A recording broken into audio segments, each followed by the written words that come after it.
கேக்குக்கு pan ready ஆகிடுச்சு, grease பண்ணி வச்சாச்சு. நெக்ஸ்ட்டு இது நாட்டு சர்க்கரை, எண்ணெய், பால், தயிர் போட்டு இது நல்லா மிக்ஸ் பண்ணி வச்சாச்சு.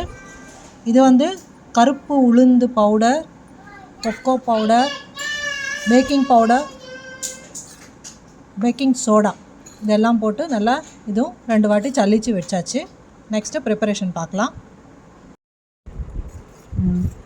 பாருங்கள், கொஞ்சம் கொஞ்சமாக மாவு போட்டு நல்லா மிக்ஸ் பண்ணணும். இப்போது கேக் மிக்சர் ரெடி ஆகிட்டப்புறமா பார்க்கலாம். பாருங்கள், நல்லா க்ரீமி ட்ராப்பிங் கன்சிஸ்டன்சி வந்துடுச்சு. இப்போது இதை பேக்கிங் ட்ரேயில் ஊற்றிட்டு ப்ரீ ஹீட் ஆன அவனில் 180 டிகிரி 30 to 35 மினிட்ஸு பேக் பண்ண போகிறோம். பேக் பண்ணிவிட்டு கருப்பு உளுந்து நாட்டு சக்கரை கேக் எப்படி வருதுன்னு பார்க்கலாம்.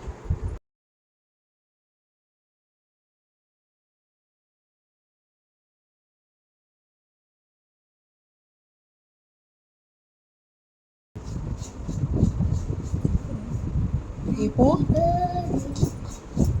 உளுந்து கேக்கை கட் பண்ணி பார்க்கலாம் எப்படி இருக்குன்னுட்டு. நல்லா சாஃப்டாக இருக்குது கட் பண்ணுறதுக்கு.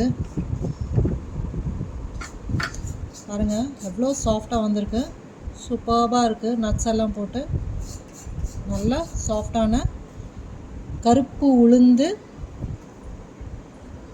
நாட்டு சக்கரை கேக் டேஸ்ட் பண்ணி பார்க்கலாம்.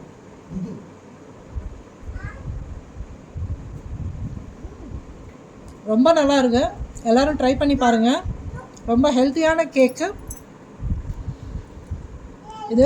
மைதா இல்லை, வெள்ளை சர்க்கரை இல்லை, எக் இல்லை, எதுவுமே இல்லை. இதில் எல்லாமே ஹெல்த்தியானது தான். நாட்டு சர்க்கரை, கருப்பு உளுந்து அது போட்டு தான், பால், தயிர், சன்ஃப்ளவர் ஆயில் தான் போட்டிருக்கோம்.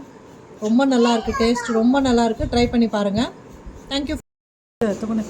இது மேலே சாக்லேட் சிரப் ஊற்றி சாப்பிட்டா, இதோட ஐஸ்கிரீம் வச்சு சாப்பிட்டா இன்னும் ரொம்ப நல்லா டேஸ்டியாக இருக்குது. எல்லோரும் ட்ரை பண்ணி பாருங்கள். நான் டேஸ்ட் பண்ணிட்டேன், ரொம்ப நல்லா இருக்குது. எல்லோரும் ட்ரை பண்ணுங்கள். இல்லைனா உங்களுக்கு வேணும்னா ஆர்டர் பண்ணுங்கள். கீழே டிஸ்கிரிப்ஷனில் நம்பர் கொடுக்குறேன், உங்களுக்கு வீடு தேடி வந்துடும். Thank you friends.